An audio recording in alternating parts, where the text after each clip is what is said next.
I joined in 1982 and left in 2000. My first name is Phojraj. My surname is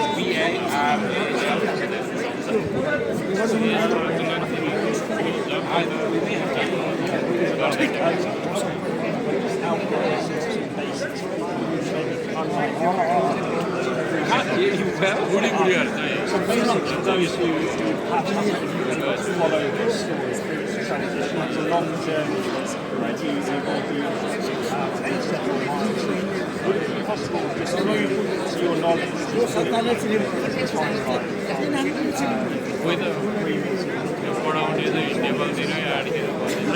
Oh, actually, we go more up to date. So we go. Just tell me about yourself. Well, in the forces.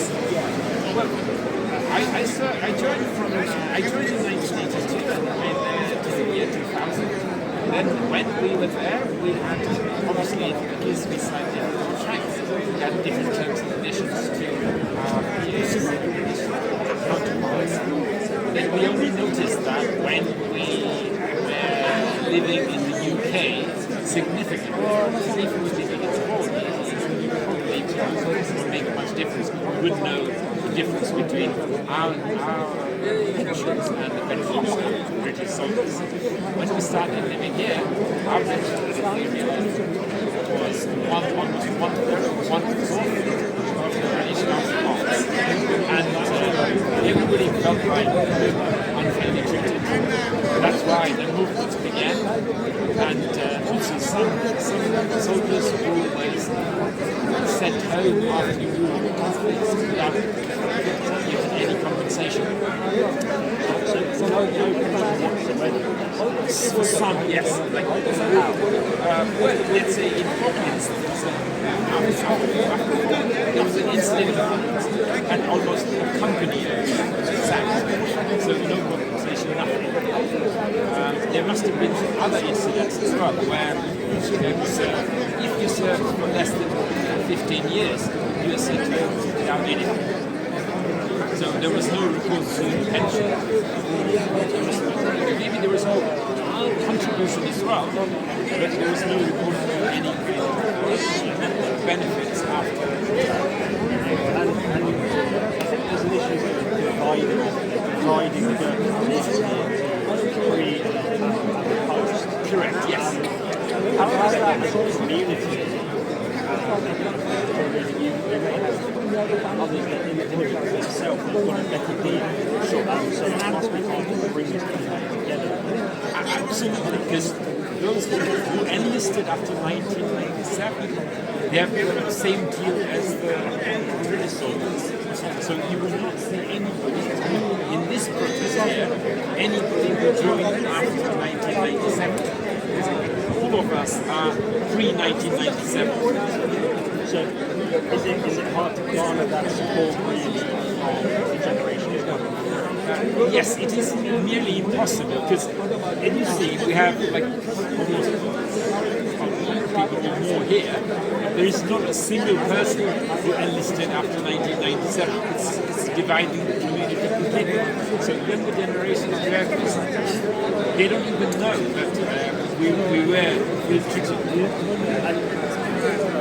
there's obviously been some landmark hunger strikes. There's been elements of for you, what's been the key last Sunday? It's just to give the other side of the story. Progress was when Joanna Lumley approached the minister here and we were granted right to live here. But then that probably first demand was the equal pension, which we were not given. Second request was right to live here. We were given right to live here without the financial without the ability to live, to live. And then obviously there are other benefits and mechanisms, but not everybody gets that kind of benefits mechanism, or not everybody is covered by that kind of. That's why you can see some very old people here still working in security, in cleaning. I'm surprised to see in the 70s they're still working because the pension is so small that doesn't help them live. Spoken obviously to others who is that a big part of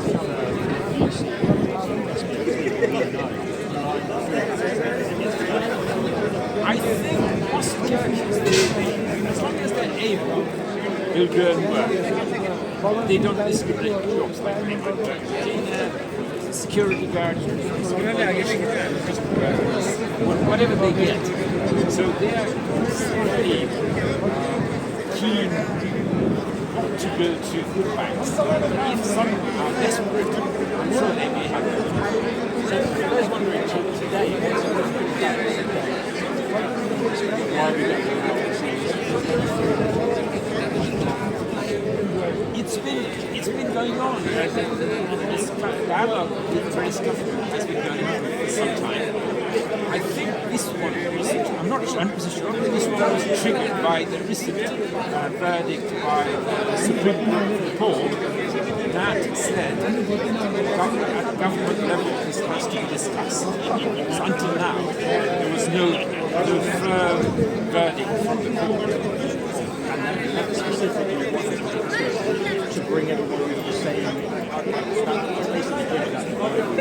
Well, I think the gist of the verdict is that they have to be treated fairly through the dialogue between two countries. For you, in terms of your thinking towards your services, I mean, this is respecting responsibilities. It's important to know we view that service, the sacrifice, you as a man. Well, I was quite disappointed by the benefit system and salary and that kind of stuff. So I left the Gherkins after 18 years and came back here to study. Then afterwards, when I finished my degree, I went to become a schoolmaster here, then joined the city, then now I'm retired from everything completely.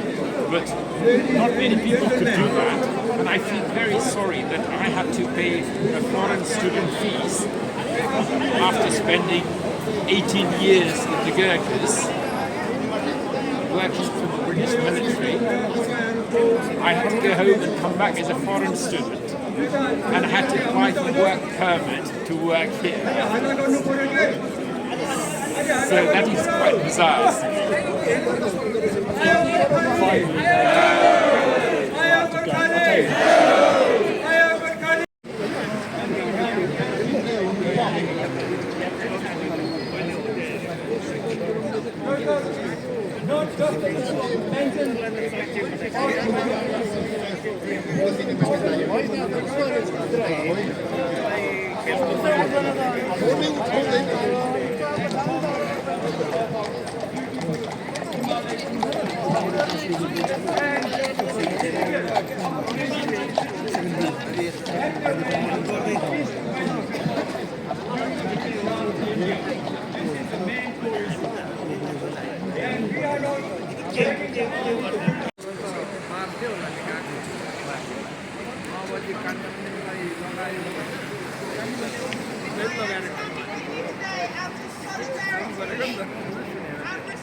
across a whole different variety of ways.